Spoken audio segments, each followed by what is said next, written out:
Gilbert Montagné, né le 28 décembre 1951 dans le 20e arrondissement de Paris, en France, est un artiste talentueux avec une brillante carrière musicale s'étendant sur plus de 5 décennies.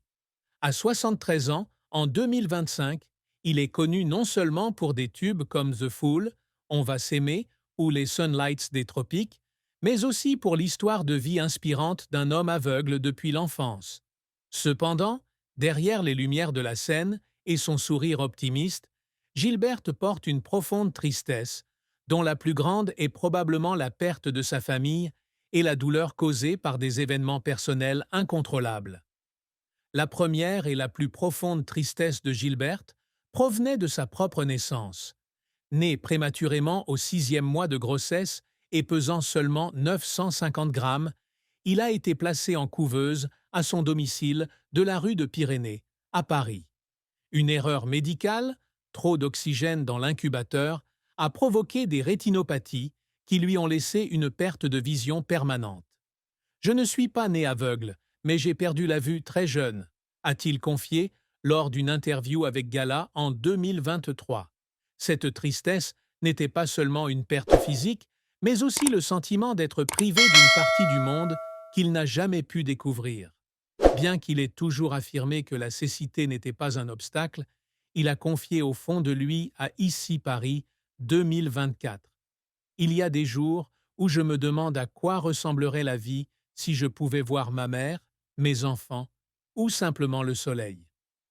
Une autre grande tristesse est la perte d'un membre de la famille. Le père de Gilbert, fabricant de balais, décède dans sa jeunesse, laissant sa mère, Jeanne Calfon, élever seule 4 enfants dans des circonstances difficiles. Jeanne, une femme juive, a risqué sa vie pendant la Seconde Guerre mondiale en utilisant de faux papiers pour échapper aux raids nazis. Ma mère était mon héroïne, mais j'étais toujours triste de ne pas pouvoir l'aider davantage quand j'étais enfant, raconte-t-il dans le livre. J'ai toujours su que c'était toi. 2011. Le décès de sa mère à la fin des années 1990 fut un choc énorme, le plongeant dans une dépression de longue durée.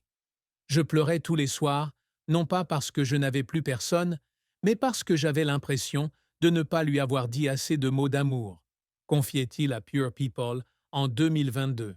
De plus, la tristesse due à la rupture du premier mariage est également une grande blessure.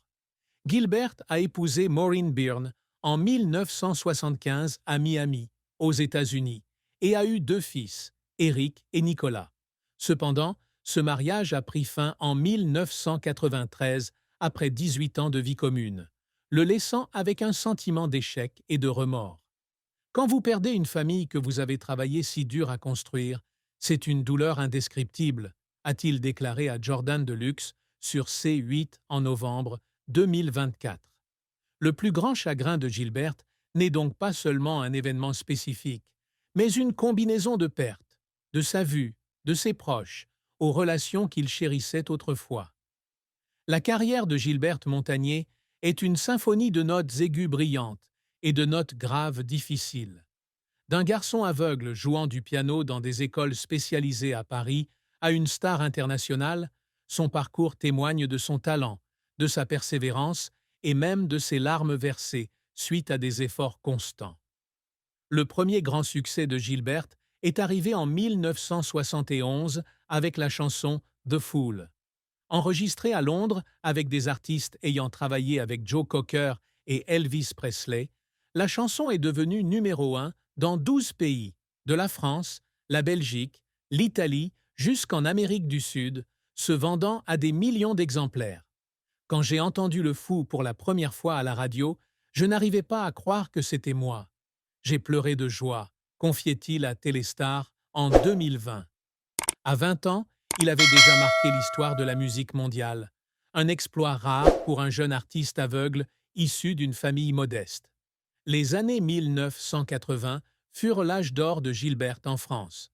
L'album Liberté, 1984, avec des tubes comme On va s'aimer et Les Sunlights des Tropiques, composés avec Didier Barbelivien, se vend à plus de 400 000 exemplaires, faisant de lui une icône de la musique pop française.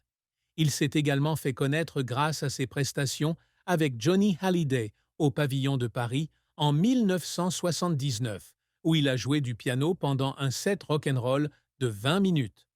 Monter sur scène avec Johnny était un rêve devenu réalité. Je n'avais plus l'impression d'être un aveugle, mais un véritable artiste, confiait-il à Voici en 2022.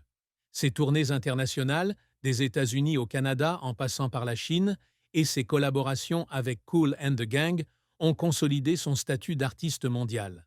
Cependant, la carrière de Gilbert n'a pas été sans revers.